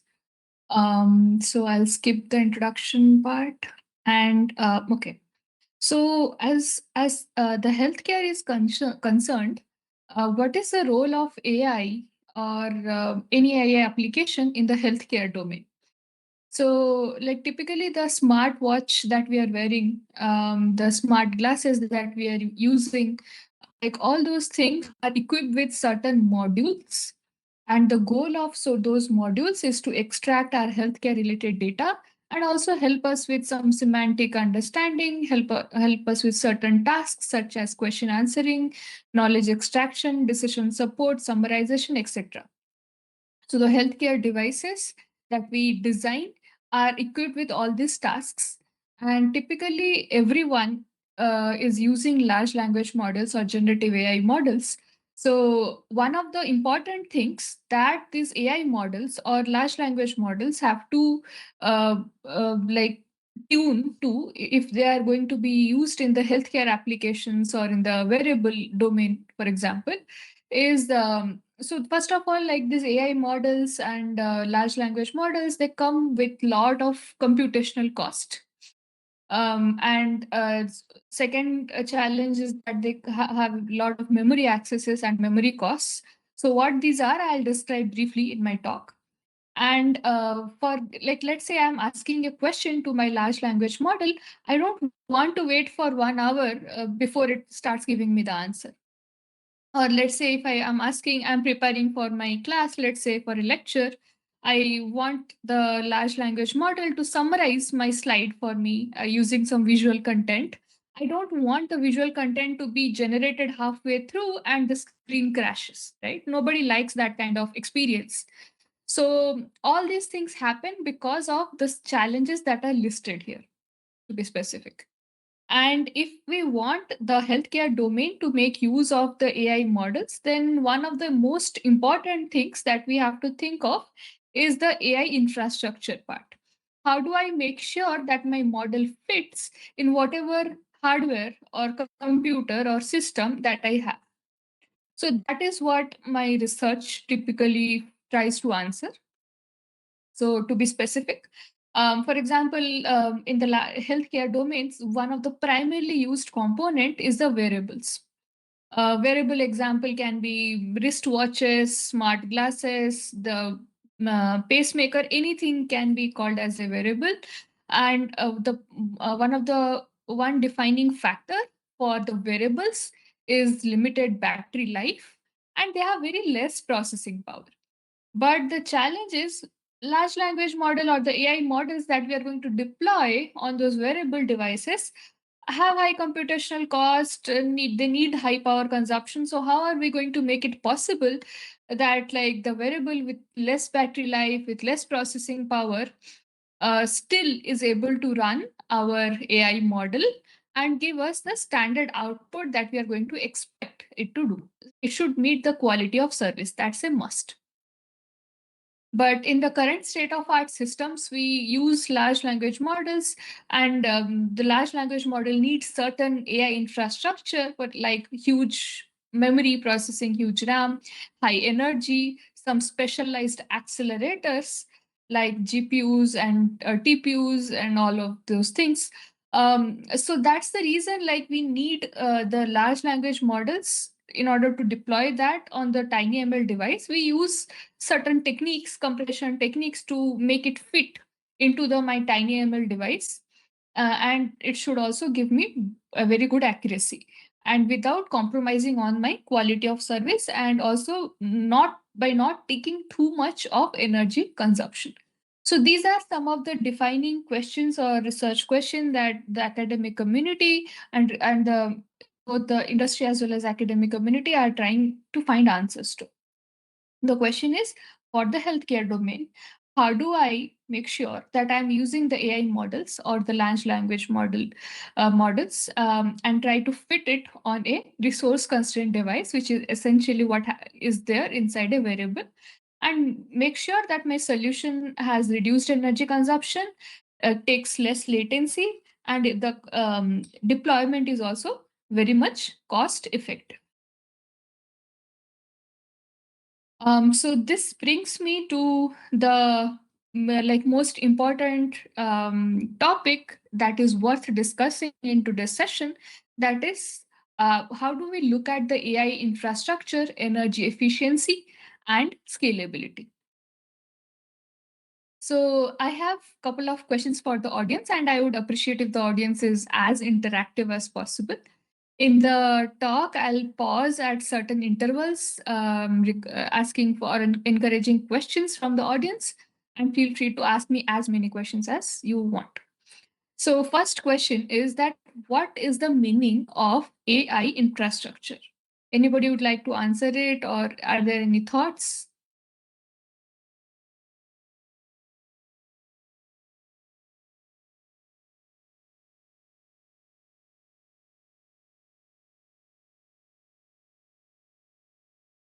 Do you use any AI infrastructure in your daily lives?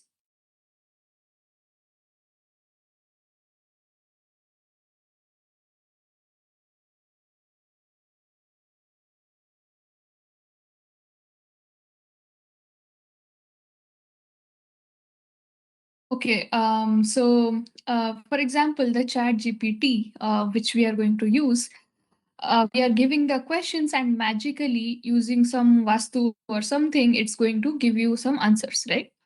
So how is it possible that the question that we are giving to it, and like how is it able to process and give us the answer? So what lies underneath?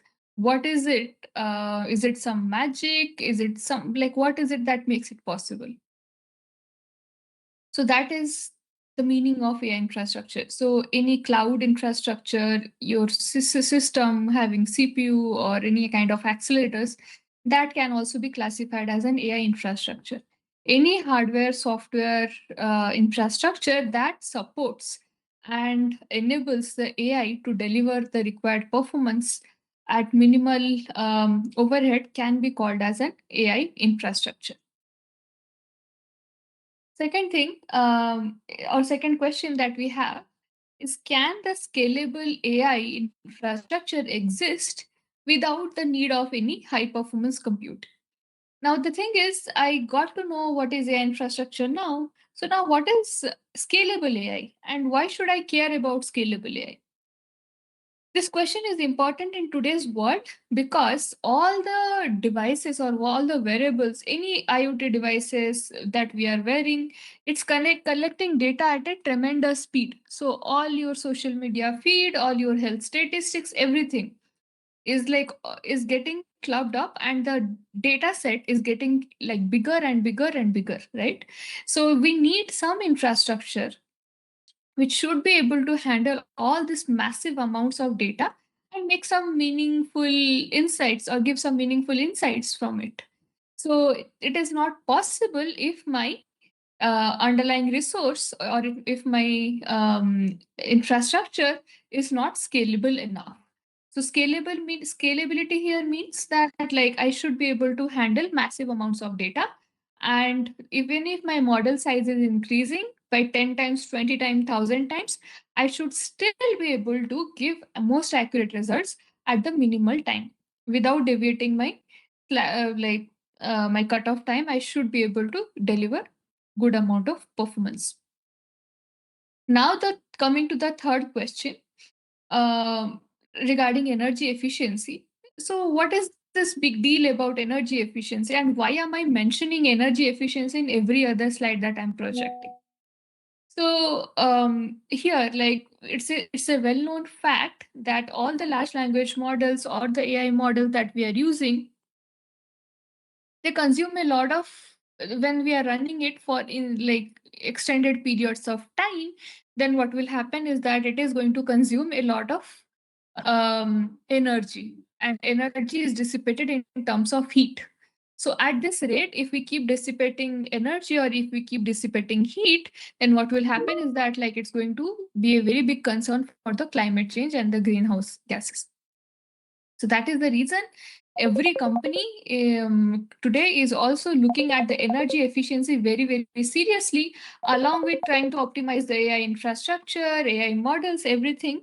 Like one of the major factors or one of the major verticals that everyone is focusing on is energy efficiency as well. How do I should I be able to deliver similar performance, the same accurate results with a smaller model or with lesser amount of energy? Is that possible or not? So that is what is one of the most important factors or important components of research nowadays. So now let's discuss, break down the problem and like build our understanding on this step by step. First is like during older days, if someone gives us a problem and says that, okay, can you define what is a cat for me? So in that case, using traditional programming, C, C++, or whatever languages we have learned, we can say that, okay, well, cat, using a switch case statement, we can say that, okay, cat can be defined as like all these features. So the feature means type should be animal, number of legs should be equal to 4, number of ears should be equal to 2, whether it has fur or not, the answer will be yes, and the likes of the cat are yarn, catnip, etc. So then fast forward to 2012 with the wave of neural networks. So if I go for a supervised learning approach, what I'm going to do is I'm going to give my model a set of different images. Some of them should be cat images and some of them should be some other object or other animal images. And then once my model is trained properly, then when I ask the model the same question, like I'll give the picture of a cat in another posture, sleeping posture, for example, in that case, the model should be able to correctly guess that this is the picture of a cat. Now, again, trying to answer the same question with the emergence of the generative language models. Like some of the examples of generative language models could be Lambda, PALM, GPT, etc., etc. So here we do not use any supervised learning approach, meaning we don't use any label data. Here we basically tell the model, okay, here go to the library and read all the huge pile of books, which has information regarding cat as well as million other concepts. So once the model is trained with the concepts of the cat as well as other topics or other concepts, then when I ask my trained model this question, what is a cat, it is going to tell me the output like depending on whatever it has learned or it has whatever it has been trained on using this huge pile of books. It is going to say that a cat is a animal with 4 legs, fur, etc., whatever it has learned from the books. So if I now define what is a language model, then we can think of a language model as let's say we can take, for the time being, think of it as a black box. The input is to the model is a prompt or a question, typically in question answering task. And the output that we expect out of the model is a text-based response. And the processing that happens in the middle is basically the large language model is going to analyze the input and then generate the response based on the patterns that it has learned over the time. So the large language model, we can define it as a subfield of deep learning area, and like it should be capable of accepting this input, giving this output, and it should be able to process the input and generate the required response. Now, going to the next, let's try to understand this using some large language model use case. And the use case that we are going to study today is like predicting the next word in the sequence.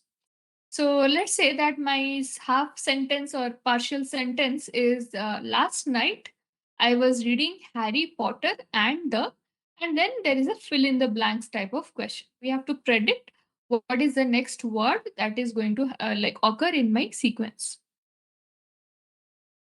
So typically, what will be the answer that like a human being, if this question is being asked to a human being, what is the answer that the human being is going to give in this kind of situation?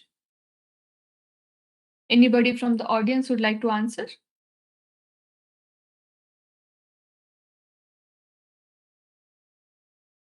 I'll pause for 2 minutes so that we can collect some answers and then we'll proceed. The participants, you can write answer in the chat box itself.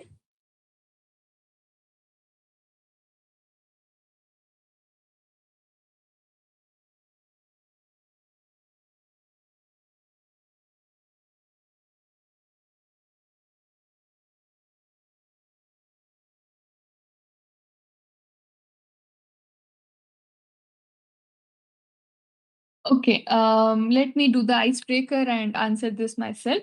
From the next question onwards, maybe we'll wait for a little longer so that everyone is able to participate. So, Harry Potter, if you ask me, then I recollect Harry Potter being a central character of in a book.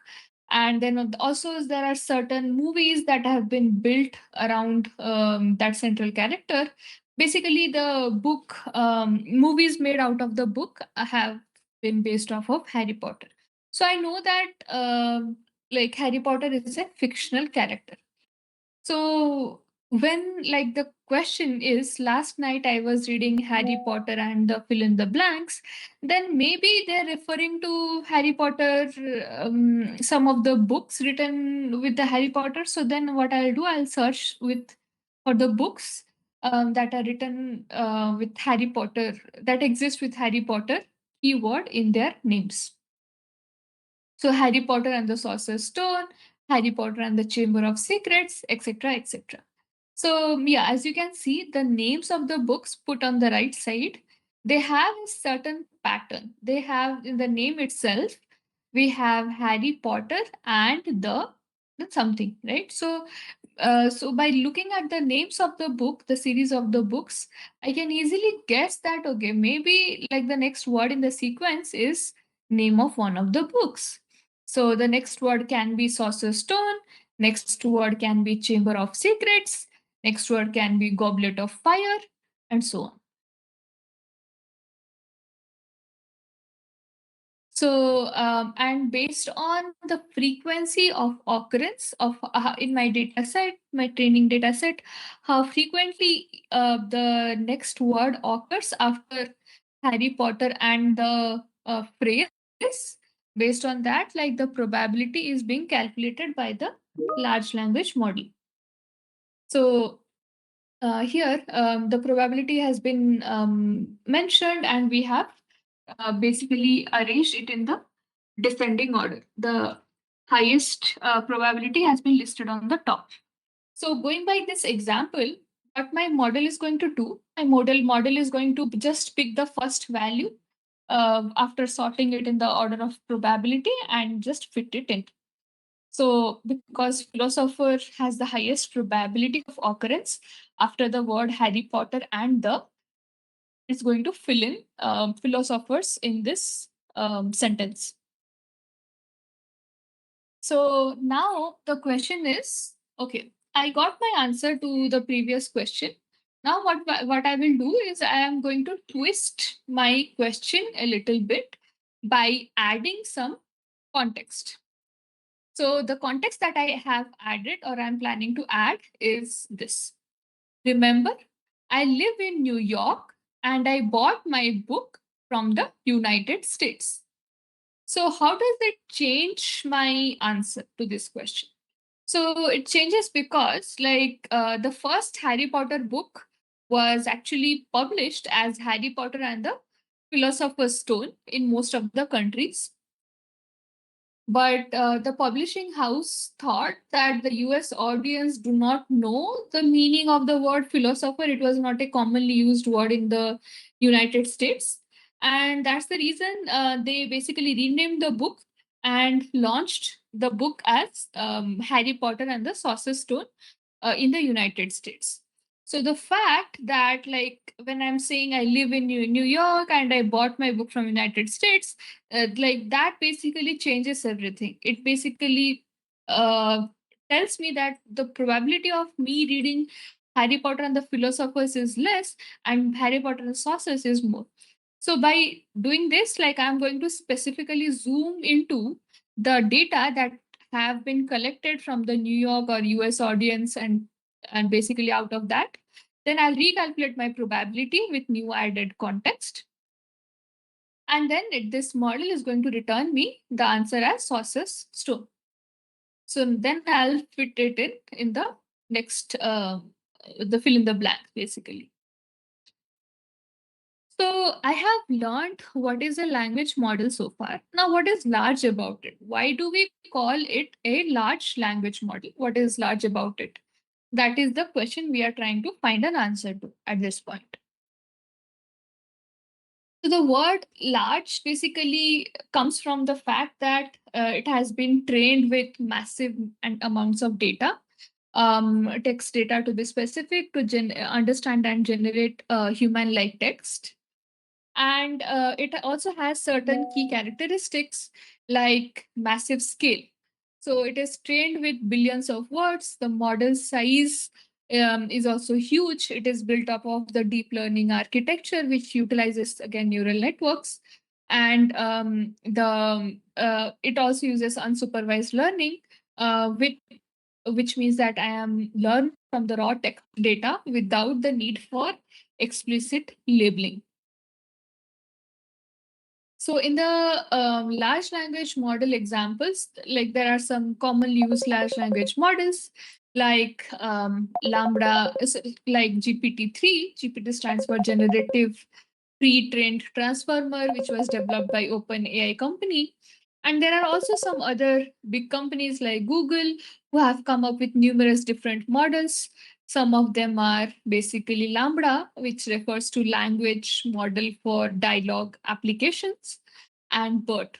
BERT basically stands for bidirectional encoder representations from transformers, and so on. So, okay, this figure basically zooms into the experimental setup that I have in my research group. So we have learned about large language models so far. So large language model maybe or the workload, so that it needs a training framework that I'm going to use to deploy it on my hardware or my CPU GPU server. So this one, the figure shows that I have two computing nodes. Each computing node has a CPU, and both the nodes, the gray boxes, are connected to each other using network interface card, NIC. And then each CPU is connected to a cluster of GPUs. So, and this cluster of GPUs are going to communicate with each other efficiently. And why is there a need to keep a cluster of GPUs? Because remember, I have large language models. I have huge amount of training data, huge amount of my model size itself is also huge. So my GPU, single GPU memory cannot fit in the whole model. So that's why I'm going to partition the data and put it into different GPU memories, and in the hope that like this will be able to give me the best performance. And second thing is that like because I have partitioned my data, there is still some overlap between the data that this GPU is processing and this GPU is processing. So they have to talk to each other through communication channel in order to process my data more effectively. So this is the entire setup that helps us process the large language model applications. So first is like we have the large language model workload, which is it sits on top of the training framework. Then we have this communication, this arrow marks basically tell us that there is communication going on. So we have some collective communication framework, and the GPU for programming the GPU or for the GPU to interact with me, I need some GPU driver. And then on the on the bottom, we have the CPU GPU server. One of the important things here to note is that GPUs cannot perform isolatedly. They have to be connected to a CPU because GPU are slave devices. They cannot operate without having a CPU in the system. So the CPU is the master here. It divides the workload, divides the model, and among the GPUs, and says that, okay, GPU 1, you are going to operate on data X, GPU 2, you are going to operate on data Y, and so on. And this slide basically is not to overwhelm you, I promise. So this slide basically tells us the need for high performance computing.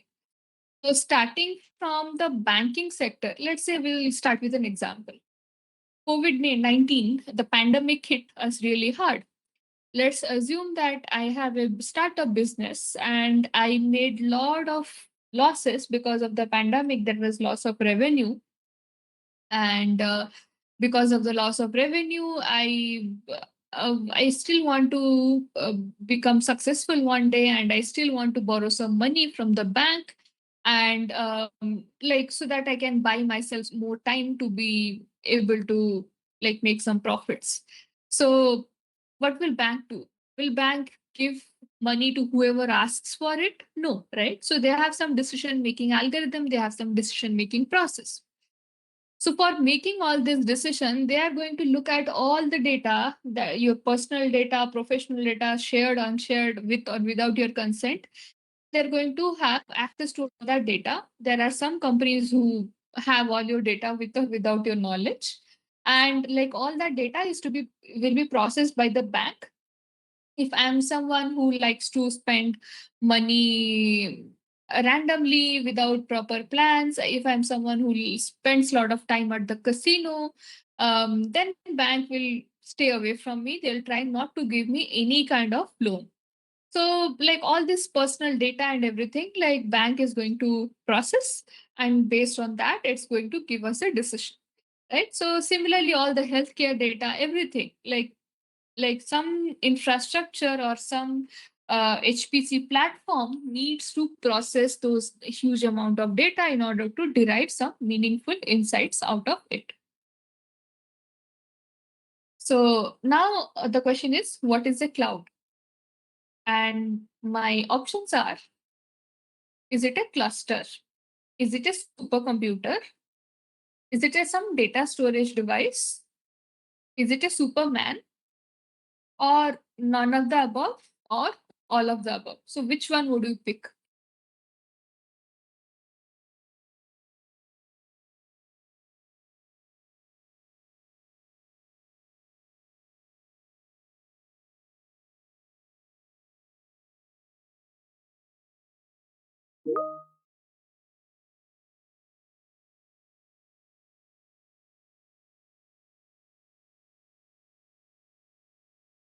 Number three, it's a data storage device. So clouds, do they not do any kind of computation? They just store the data. Yes, spelling value.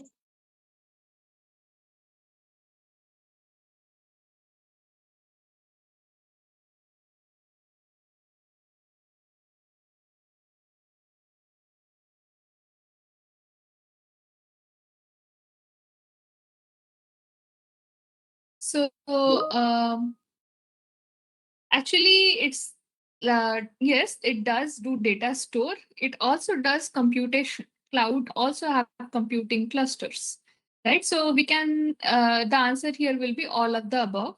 So cloud, we can define it as something which has lots and lots of storage, and it also has compute cycles nearby. So what does compute cycles nearby mean?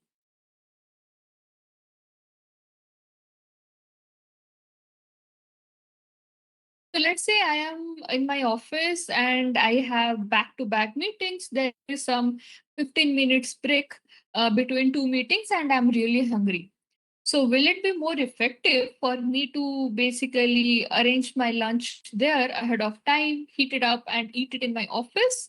Or will it be a better solution if I come all the way to my home in Bhubaneswar, eat my lunch and go? So which one will ensure that I do not miss any timeline of any of the meetings? And also I have my lunch on time. So which solution would you prefer? eating food in my office in that short 15 minutes break, or just forget everything, come to home all the way from like to Bhubaneswar, which takes 30 minutes commute one way, and then eat my lunch and then go back.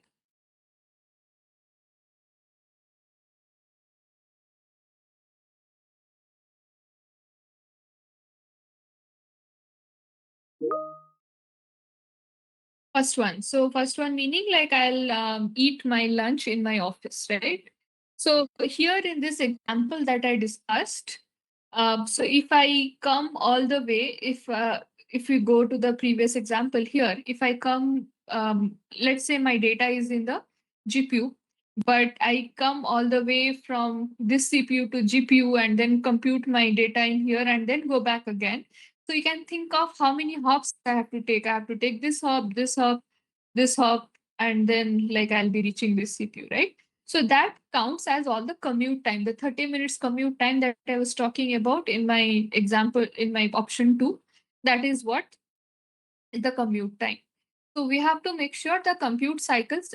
So if my data is in GPU 2, then I should be able to compute my task in the GPU 2 itself. So if my computation cycle are increased, then it will lead to bad performance. So if the performance is bad, I'm going to miss my next scheduled meeting. Then in this case, here I am going to delay the output uh, for a longer time, which is no longer acceptable to the user. So yeah, basically the question now is, does cloud use high performance computing?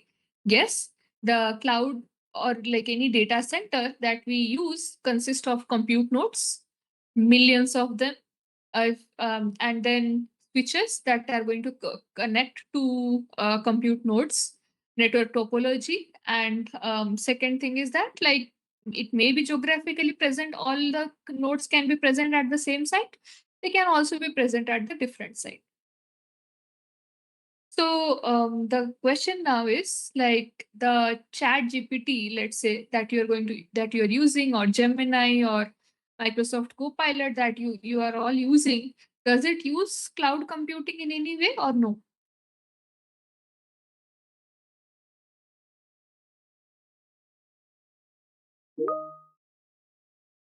I think the session has been going on since 3.5 hours, and the audience are really, really tired by the end of their day.